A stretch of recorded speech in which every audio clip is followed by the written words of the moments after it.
Sampurasun, Assalamualaikum warahmatullahi wabarakatuh. Nama saya Edwin Abdayu, usia 40 tahun. Saya bergerak di bidang dunia kreatif atau berkarya dengan nama Saya.Works, membuat sebuah tas.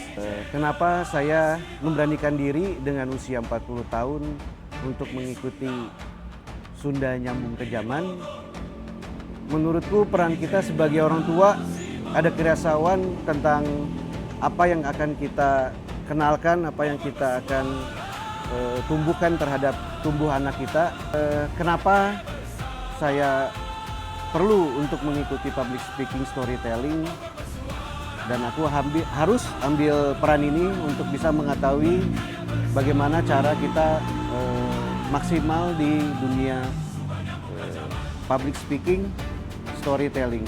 Tutur Sunda ini kan berarti sudah pernah dikenalkan era zaman dulu. Itu buat saya, kenapa saya belum tahu, dan saya mungkin harus menyampaikan itu ke anak-anak saya.